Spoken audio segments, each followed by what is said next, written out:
Sir ನಮಸ್ಕಾರ ರೀ. ನಮಸ್ತೆ ನಿಮಗೆ. ನಮಸ್ಕಾರ. ಯಾವ ಊರು ತಮ್ಮದು? ಬಂಟ್ನೂರು ಸರ್. ಎಲ್ಲಿ, ಯಾವ ಜಿಲ್ಲೆ? ಬಿಜಾಪುರ ಜಿಲ್ಲೆ, ತಾಳಿಕೋಟಿ ತಾಲೂಕು. ಡಾಕ್ಟರ್ ಪ್ರವೀಣ್ ಬಾಬು ಅವ್ರ ಹತ್ರ ದಾವಣಗೆರೆಗೆ ಏನ್ ತೊಂದರೆಗೆ ಅಂತ ತೋರ್ಸ್ಕೊಳಕ್ ಬಂದ್ರಿ? ಅದು ಯೂರಿನ್ ಉರಿಯೋದು ಮತ್ತು ಕಾಲು ಜೋಮ್ ಬರುತ್ತೆ ಸರ್. ಯಾವಾಗ ಸ್ವಲ್ಪ ಜ್ವರ ಬಂದಂಗಾಗಿ ಜಾಸ್ತಿ ಇರಲ್ಲ ಸರ್, ಸ್ವಲ್ಪ ಸ್ವಲ್ಪ ಇರುತ್ತೆ. ಓಕೆ. ಆಮೇಲೆ ನಿಮಗೆ ನಮ್ಮ ಅಡ್ರೆಸ್ ಯಾರು ಹೇಳಿದ್ರು? ವಿನೋದ್ ರೆಡ್ಡಿ ಅಂತ ನಮ್ಮ ಫ್ರೆಂಡ್ ಸರ್. ಹೌದ್ರಾ? ಅವ್ರು ಏನ್ ತೊಂದರೆ ಮಾಡಿದ್ರು? ಅವ್ರಿಗೆ ಬಾಗ್ಲಿಕ್ಕೆ ಆಗ್ತಿದ್ದಿಲ್ಲ ಅಂತ. ಬಗ್ಗಕ್ಕೆ ಆಗ್ತಿರಲಿಲ್ಲ ಮುಂದಕ್ಕೆ? ಹೌದು ಸರ್. ಸೊಂಟ ನೋವಿರೋದು? ಹೌದು ಸರ್. ಅವ್ರು ಎಷ್ಟು ದಿನ ಆಯ್ತು ಬಂದೋಗಿ ನಮ್ಮಲ್ಲಿ? 4 ವರ್ಷದಿಂದ ಬಂದಿದ್ರು. 4 ವರ್ಷದ ಹಿಂದೆ ಬಂದಿದ್ರಂತ? ಅವ್ರು ಬಂದಾದ್ಮೇಲೆ ಮತ್ತೆ ಬಹಳ ಜನ ಕಳಿಸಿದಾರಲ್ಲ? ಹೌದು ಸರ್, 8 ಜನ ಕಳಿಸಿದ್ರು. ಅವ್ರು ಏನೇನು ತೊಂದರೆ ಬಂದಿದ್ರಂತೆ? ಅವರು ಕಿಡ್ನಿ ಮತ್ತು ಇದೆ ಗ್ಯಾಸ್ಟ್ರಿಕ್.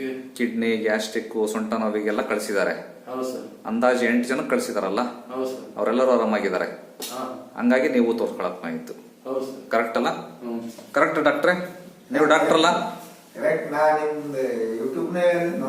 ಹೌದು. ನೀವು ಅಲ್ಲೇ ಪ್ರಾಕ್ಟೀಸ್ ಮಾಡ್ತೀರಿ? ಅಲೋಪತಿ ಪ್ರಾಕ್ಟೀಸ್ ಮಾಡ್ತೀರಾ? ತಮ್ಮ ಹೆಸರು? ಡಾಕ್ಟರ್ ಅಲ್ಲ ನೀವು? ಡಾಕ್ಟರ್ ತಾನೆ ನೀವು? Okay sir. ಅವರು ರೆಡ್ಡಿ ಅವ್ರು ಆರಾಮದಾರಲ್ಲ? ರೆಡ್ಡಿ ಆರಾಮಿದಾರಲ್ಲ? Okay okay, thank you sir.